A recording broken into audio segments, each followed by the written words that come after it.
Hi all, ನಾನು ಈ ವಿಡಿಯೋದಲ್ಲಿ ಬಾಸುಮತಿ ಅಕ್ಕಿನ ಬಳಸ್ಕೊಂಡು ತುಂಬ ರುಚಿಯಾಗಿ ಆ್ಯಂಡ್ ತುಂಬ ಕ್ವಿಕ್ಕಾಗಿ ದಮ್ ಬಿರಿಯಾನಿನ ಮಾಡ್ತಾ ಇದ್ದೀನಿ. ಬನ್ನಿ ವಿಡಿಯೋನ ಸ್ಟಾರ್ಟ್ ಮಾಡೋಣ. ಮೊದಲು ಸ್ಟವ್ನ ಆನ್ ಮಾಡಿ ಒಂದು ಪ್ಯಾನ್ ಇಟ್ಬಿಟ್ಟು ಸ್ವಲ್ಪ ಜಾಸ್ತಿನೇ ಎಣ್ಣೆ ಹಾಕ್ಕೊಂಡು ನಾನಿಲ್ಲಿ ಒಂದು 5 ಈರುಳ್ಳಿನ ಕಟ್ ಮಾಡಿ ಚೆನ್ನಾಗಿ ಫ್ರೈ ಮಾಡ್ಕೊತಿದ್ದೀನಿ. ಈರುಳ್ಳಿ ಬಣ್ಣ ಕಂಪ್ಲೀಟಾಗಿ ಚೇಂಜ್ ಆಗಬೇಕು, ಅಲ್ಲಿ ತನಕ ಫ್ರೈ ಮಾಡ್ಕೋಬೇಕು. ದಮ್ ಬಿರಿಯಾನಿಗೆ ಮೇನ್ ಟೇಸ್ಟ್ ಕೊಡೋದೇ ಈ ಈರುಳ್ಳಿ. ನೋಡಿ, ಈ ಕಲರ್ ಚೇಂಜ್ ಆದಮೇಲೆ ತೆಗೆದು ಸೈಡಲ್ಲಿ ಇಟ್ಕೊತಾ ಇದ್ದೀನಿ. ನಂತರ ಒಂದು ಬೌಲ್ಗೆ ಚೆನ್ನಾಗಿ ತೊಳೆದಿರೋ 3/4 kg ಚಿಕನ್ ಹಾಕ್ಕೊಂಡು ಅದಕ್ಕೇನೆ 1 ಸ್ಪೂನ್ ಅರಿಶಿನ, 1 ಸ್ಪೂನ್ ಚಿಕನ್ ಮಸಾಲ, 1 ಸ್ಪೂನ್ ಪುಡಿ ಉಪ್ಪು, ಜೊತೆಗೆ 1 ನಿಂಬೆಹಣ್ಣನ್ನ ರಸನ ಹಿಂಡ್ಕೊಂಡು ಚೆನ್ನಾಗಿ ಕೈಯಲ್ಲೇನೆ ಕಲಿಸ್ಕೋಬೇಕು. ಕಂಪ್ಲೀಟಾಗಿ ಮಿಕ್ಸ್ ಆಗೋ ಥರ ನಾವು ಕಲಿಸ್ಕೋಬೇಕಾಗುತ್ತೆ. ನಾನು ಈ ದಮ್ ಬಿರಿಯಾನಿಗೆ ಮೊಸರನ್ನ ಆ್ಯಡ್ ಮಾಡ್ತಾ ಇಲ್ಲ, ಅದಕ್ಕೋಸ್ಕರ 1 ನಿಂಬೆಹಣ್ಣನ್ನ ಹಾಕ್ಕೊಂಡೆ. ನಂತರ ಇದಕ್ಕೇನೆ ಸ್ವಲ್ಪ ಕಸ್ತೂರಿ ಮೇಥಿ, ಚಕ್ಕೆ, ಲವಂಗ, ಏಲಕ್ಕಿ, ಮರಾಠಿ ಮೊಗ್ಗು, ಕೊತ್ತಂಬರಿ ಸೊಪ್ಪು, ಪುದೀನ, ಹಸಿಮೆಣಸಿನ್ಕಾಯಿ, ಟೊಮೊಟೊನ ಸಣ್ಣದಾಗಿ ಕಟ್ ಮಾಡಿ ಸೇರಿಸ್ಕೋಬೇಕು. ಇನ್ನು ಸೈಡಲ್ಲಿ ನಾನು ನೆನೆಸಿಟ್ಟಿರೋ ಬಾದಾಮಿ ಮತ್ತು ಗೋಡಂಬಿನ ಚೆನ್ನಾಗಿ ಪೇಸ್ಟ್ ಮಾಡ್ಕೊತೀನಿ. ನೋಡಿ, ಈ ಕನ್ಸಿಸ್ಟೆನ್ಸಿಗೆ ನಾವು ರುಬ್ಕೋಬೇಕಾಗುತ್ತೆ. ಟೇಸ್ಟ್ ಅಂತೂ ಸಖತ್ತಾಗಿರುತ್ತೆ ಗೋಡಂಬಿ ಮತ್ತು ಬಾದಾಮಿ ಪೇಸ್ಟ್ ಹಾಕೋದ್ರಿಂದ. ಪೇಸ್ಟ್ ಹಾಕಿದ ನಂತರ ಎಲ್ಲ ಇಂಗ್ರೀಡಿಯೆಂಟ್ಸ್ ಚೆನ್ನಾಗಿ ಮಿಕ್ಸ್ ಆಗೋ ಥರ ಈ ರೀತಿ ಕೈಯಲ್ಲಿ ಕಲಿಸ್ಕೋಬೇಕು.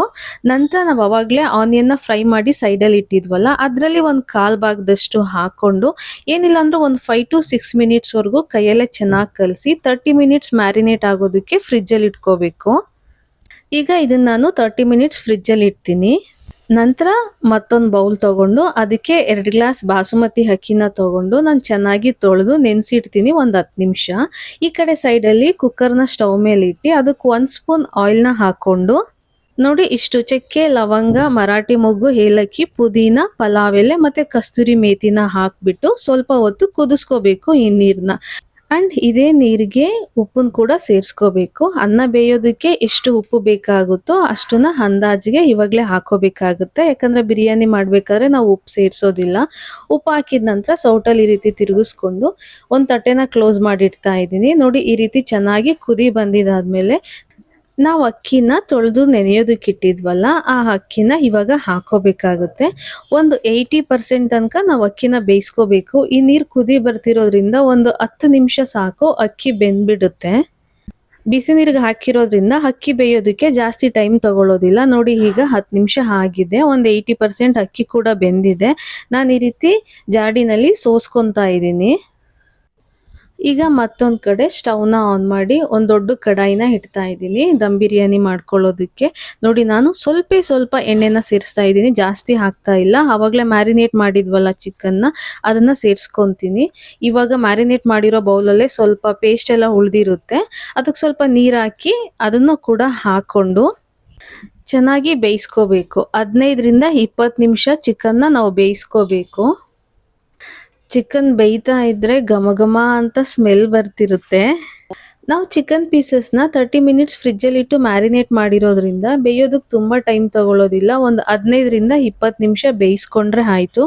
ನೋಡಿ, 20 ನಿಮಿಷ ಆದ ನಂತರ ನೀರೆಲ್ಲ ಖಾಲಿ ಆಗುತ್ತೆ. ಈ ಕನ್ಸಿಸ್ಟೆನ್ಸಿಗೆ ಬಂದಿದ್ದಾದಮೇಲೆ ಸೌಟಲ್ಲಿ ಚೆನ್ನಾಗಿ ತಿರುಗಿಸ್ಕೊಳ್ಳಿ, ತಳ ಹಿಡಿಬಾರ್ದು. ಈ ರೀತಿ ಚೆನ್ನಾಗಿ ತಿರುಗಿಸ್ಕೊಂಡು ಈಗ ಅನ್ನನ ಸೇರಿಸ್ಬೇಕು. ನೋಡಿ, ಕಂಪ್ಲೀಟಾಗಿ ಒಂದು ಲೇಯರ್ ನಾನು ಹಾಕ್ಕೊಂಡಿದ್ದೀನಿ. ಇದ್ರ ಮೇಲೆ ಸಣ್ಣದಾಗಿ ಕಟ್ ಮಾಡಿಟ್ಕೊಂಡಿರೋ ಪುದೀನ ಸೊಪ್ಪು ಮತ್ತು ಆನಿಯನ್ ನಾವು ಅವಾಗಲೇ ಫ್ರೈ ಮಾಡಿಟ್ಟಿದ್ವಲ್ಲ ಅದು, ಜೊತೆಗೆ ನಾನು ಕಲರ್ ಏನು ಯೂಸ್ ಮಾಡ್ತಾ ಇಲ್ಲ. ಕಲರ್ಗೆ ಅಂತ ಅರಿಶಿಣನ ನೀರಲ್ಲಿ ಕಲಿಸ್ಕೊಂಡಿದ್ದೀನಿ, ಅದನ್ನೇ ಹಾಕ್ಕೊಳ್ತಿದ್ದೀನಿ. ಟೇಸ್ಟ್ ತುಂಬ ಚೆನ್ನಾಗಿರುತ್ತೆ.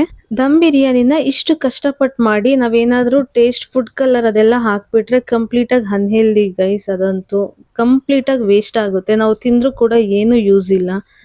ನೋಡಿ, ಇದು ಕಂಪ್ಲೀಟ್ ನ್ಯಾಚುರಲ್ ಆಗಿ ಎಷ್ಟು ಚೆನ್ನಾಗಿ ಕಾಣಿಸ್ತಾ ಇದೆ ಅಲ್ಲ. ಈಗ ಕಂಪ್ಲೀಟ್ ಪ್ರೋಸೆಸ್ ಮುಗ್ದಿದೆ. ಲಾಸ್ಟಲ್ಲಿ ನಾನು ಒಂದು ಬಾಳೆ ಎಲೆನ ದಮ್ ಕಟ್ಟಬೇಕಲ್ವಾ, ಸೊ ಬಾಳೆ ಎಲೆನ ಹಾಕ್ಬಿಟ್ಟು ಅದ್ರ ಮೇಲೆ ಮುಚ್ಚಳನ ಕ್ಲೋಸ್ ಮಾಡ್ಕೊತೀನಿ. ಸ್ವಲ್ಪ ತೂಕಕ್ಕೆ ಅಂತ ನಾನು ಈ ಕುಟಾಣಿನ ಇಡ್ತೀನಿ. ಒಂದು 10 ನಿಮಿಷ ಲೋ ಫ್ಲೇಮಲ್ಲೇ ನಾವು ಬೇಯಿಸ್ಕೋಬೇಕಾಗುತ್ತೆ. ಮೀಡಿಯಂ ಫ್ಲೇಮು ಇಡಬೇಡಿ, ಹೈ ಫ್ಲೇಮು ಇಡಬೇಡಿ, ಜಸ್ಟ್ 10 ನಿಮಿಷ ಲೋ ಫ್ಲೇಮಲ್ಲಿ ಇರಬೇಕು. ನೋಡಿ, ಈಗ 10 ನಿಮಿಷ ಆಗಿದೆ. ನಾನು ಬಾಳೆ ಎಲೆ ತೆಗಿತಾ ಇದ್ದೀನಿ, ಹೇಗಿದೆ ಅಂತ ನೀವೇ ನೋಡಿ. ವಾವ್! ಮುಚ್ಚಳ ತೆಗ್ದಿದ ತಕ್ಷಣ ಘಮ ಘಮ ಅಂತ ಸ್ಮೆಲ್ ಬರ್ತಾ ಇದೆ. ನೋಡೋದಕ್ಕೂ ಕೂಡ ಏನ್ ಸಖತ್ತಾಗಿದೆ ನೋಡಿ ಗೈಸ್. ನಾನಿವಾಗ ಸೌಟಲ್ಲಿ ತೆಗ್ದಿ ತೋರಿಸ್ತಾ ಇದ್ದೀನಿ. ಮೇಲೆ ಲೇಯರಲ್ಲಿ ಮಾತ್ರ ಸ್ವಲ್ಪ ರೈಸ್ ಇದೆ, ಕೆಳಗಡೆ ಎಲ್ಲ ಗ್ರೇವಿ ಇರುತ್ತೆ. ಇನ್ನು ಚಿಕನ್ ಅಂತೂ ಜ್ಯೂಸಿ ಜ್ಯೂಸಿ ಆಗಿತ್ತು. ಇದ್ರ ಜೊತೆಗೆ ಸೌತೆಕಾಯಿ ಮತ್ತೆ ಈರುಳ್ಳಿ ಕ್ವಾಂಟಿಟಿ ಜಾಸ್ತಿ ಇಟ್ಕೊಳ್ಳೋದು ಮಾತ್ರ ಮರಿಬೇಡಿ.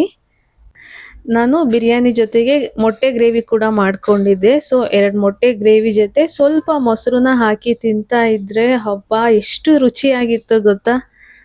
ಈ ದಮ್ ಬಿರಿಯಾನಿಗೆ ಟೈಮ್ ಕೂಡ ಕಡಿಮೆ ಆಯಿತು ಅಂಡ್ ಮಸಾಲೆ ಕೂಡ ತುಂಬ ಕಡಿಮೆ ಹಾಕಿರೋದು. ಟೇಸ್ಟ್ ಅಂತೂ ನೆಕ್ಸ್ಟ್ ಲೆವೆಲಲ್ಲಿದೆ. ನೋಡಿದ್ರಲ್ಲ ಫ್ರೆಂಡ್ಸ್, ಎಷ್ಟು ಈಸಿಯಾಗಿ ಆ್ಯಂಡ್ ಎಷ್ಟು ಕ್ವಿಕ್ ಆಗಿ ದಮ್ ಬಿರಿಯಾನಿನ ನಾವು ಮನೇಲೇ ಮಾಡ್ಕೋಬೋದು ಅಂತ. ನಿಮಗೆ ಈ ನನ್ನ ದಮ್ ಬಿರಿಯಾನಿ ವಿಡಿಯೋ ಇಷ್ಟ ಆಗಿದ್ರೆ ನನ್ನ ಚಾನಲ್ನ ಸಬ್ಸ್ಕ್ರೈಬ್ ಮಾಡಿಕೊಂಡು ವಿಡಿಯೋಗೊಂದು ಲೈಕ್ ಮಾಡಿ. ಹಾಗೆ ನಿಮ್ಮ ಇಷ್ಟಪಟ್ಟವ್ರಿಗೆ ಈ ರೆಸಿಪಿ ವಿಡಿಯೋ ಶೇರ್ ಮಾಡಿ. ನಾನು ಮತ್ತೆ ಸಿಗ್ತೀನಿ ಮತ್ತೊಂದು ವಿಡಿಯೋದಲ್ಲಿ. Thanks for watching my video.